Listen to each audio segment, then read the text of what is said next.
Ha, Çin Respublikası, sağ de. Sevinmişdim. 15-52. Yaxşıdır. Uşaqlar, başlayırıq Çinin müasir dövrünə. Axırıncı Çindir. Şükür Bugünkü qurtulanda. Bu çatın görürsünüz. Burada diqqətli olun. Üçüncü qruplar 2023-də situasiya düşüb buradan sizə. Bilirsiniz də, Çin tarixindən. İnşallah 26-da düşməz. Deməli uşaqlar, 2-ci Dünya müharibəsindən sonra Almaniya kimi Çin də iki yerə bölünmüşdü və Çində vətəndaş müharibəsi başlayır. Çində vətəndaş müharibəsi Çində böyük dağıntılara səbəb olacaq. Vətəndaş müharibəsi 1945-1949. Sizcə kim arasındaydı vətəndaş müharibəsi? Çin Yaponiyalar. Vətəndaş müharibəsi Tunlar, ölkə daxilində olan bir şeydir. Çində uşaqlar iki qrup var. Biri var kapitalistlər, Söyledim yaxşı keçmədi. millətçilər yəni. Bir də var komünistlər. Kapitalistlər təbii ki Amerika milli qüvvələrdir, komünistlər isə SSR milli qüvvələrdir. Həmçinin kimi. Vətəndaş müharibəsi Çində böyük dağıntılara səbəb olur, 4 il davam edir, amma vətəndaş müharibəsinin sonunda SSR-nin kapitalistlərə kim yardım edir? Amerika. Komünistlərə SSR, SSR komünist ölkə baxır. Amma SSR-nin köməkli yerdir, komünistlər qalib gəlir 1949-dan. Bilirsiniz də, hal-hazırda da Çində komünist hökumətidir. 1949-dan bəri qurulan. Və 1949-da uşaqlar Çində qurulur CXR, Çin Xalq Respublikası. Hazırki Çin Xalq Respublikası 1949-da qurulub, amma vətəndaş müharibəsi komünistlər udurlar. Komünizm qurulur Çində 1949-cu ildən bəri. Kapitalistlər Çində məğlub olurlar vətəndaş müharibəsinin sonunda. Başa düşürsünüz? Deməli uşaqlar, ucuzan millətçilər, kapitalistlər qaydırlar Tayvan adasına. Tayvan adası bilirsiniz haradır? Koreyada. Koreya tərəfində. Koreya tərəfində. Baxın uşaqlar, bura Çindir. Çinin özündə komünistlərə hakimiyyətə gəlir 1949-da Çin Xalq Respublikasının yaradılır. Burada görürsünüz balaca bir ada var, Tayvan adası. Amma strateji cəhətdən çox vacib yerdir uşaqlar. Çünki dağlıq yerdir, Çin hökuməti oranı tuta bilmir. Bugün özündə də Çin istəyir ki, Tayvanı tutsun. Bilirsiniz də, hal-hazırda tuta bilmirlər. Millətçilər çəkirlər Tayvana. Bir dənə də Tayvan dövləti yaranır. Tayvan Respublikası yaranır. Bugünə qədər də var. Tayvan Respublikası. Təxminən orada 25-30 milyon insan yaşayır Tayvan Respublikasında. Çinli yaşayır 25-30 milyon. Amma inkişaf eləmiş ölkə. Bir də olur Çin Xalq Respublikası 1949-dan bəri bugünə qədər olan Çindir. 25 milyon? Ne balaca yerdə? Hə. 2-3 Azərbaycan yaşayır. Bu çox inkişaf eləmiş ölkə. Adadır ha. Bizdə texnoloji cəhətdən dünyanın bir nömrəsidir.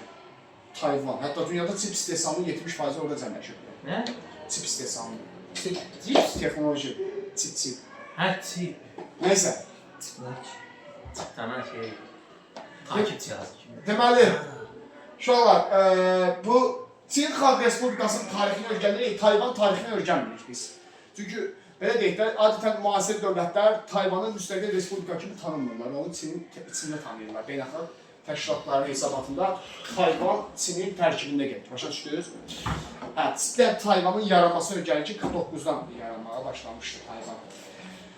Çin olur komünizm, Çin çox ağır vaxtlardan keçib. Həqiqətən də 90-cı illərə qədər Çin tarixinin çox ağır bir dövrlərdir.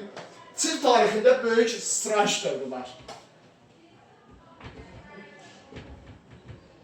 Mədəni inqilab deyirlər buna həm də. Bunu yaxşı yadda saxlayın. Belə deyək də, dəqiq ili var bunun. Dəqiq ili yoxdur əslində, 50-60-cı illər. Böyük mədəni İnqilab deyirlər buna Çində.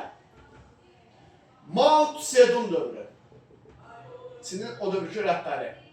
Çinin inkişaf eləməsi üçün, sürətli şəkildə inkişaf eləməsi üçün bir iqtisadi və mədəni bir layihəsi var, irəli sürür. Böyük strateji nəzəriyyəsi və mədəni inqilab nəzəriyyəsi. Nədir bu? Maraqlı bir hadisə baş verəcək burada. Bu Mao Tse-tung bir layihə hazırlayır ki, biz kənd təsərrüfatı ilə dünyanın bir nömrəli ölkəsinə çəkiləcək. Komünist ölkəsində, biz kapitalistlər kimi eləməyəcəyik. Və Çində deməli, əmr verir ki, hamı pambıqçılıqla, taxılla məşğul olsun. Çin əhalisi çoxdur da bizim də, ödəndə 1 milyardlar ibarəsə. Çinlər də daim kənd təsərrüfatına üstünlük verməyə başlayırlar. Və Mao Tse-tung əmr verir ki, Çindəki bütün həşəratları məhv edir. Xüsusilə çərtkələri. Çünki çərtkələr taxıl zəmlərimizi məhv edir. Özləri çərtiyə oxşur. Hə? Özləri çərtiyə oxşur. Taxıl zəmlərimizi məhv edirlər. Söz elindəyim. Taxıl Çində bir növ çərtkə ovuna başlayırlar. Belə bir ov növü var idi. Çərtkələr hamısı yox. Daha doğrusu qaranquşları məhv edeyim. Qaranquş şuna mən. Quşları məhv edeyim. Onlar da bizim taxıl zəmlərimizi maneçilikdə öyrədirlər, işləməyimizə maneçilikdə öyrədirlər. Çində qaranquşların ovlanması da bir başlayır. Belə olanda da çərtkələr taxıl zəmlərini basmağa başlayır. Çünki hə? Öz möhkəmləşmə. Elə bütün quş növlərinin məhv edilməsini tapşırmışdı ümumiyyətlə. Dalaşdırayım. Bütün quş növlərinin məhv edilməsini tapşırılmışdı. Həmin quşlarda çərtkələrlə qidalanırdılar uşaqlar. Belə onda çərtkələr içində taxıl zəmlərini basır və bütün taxılın böyük bir hissəsi məhv olur.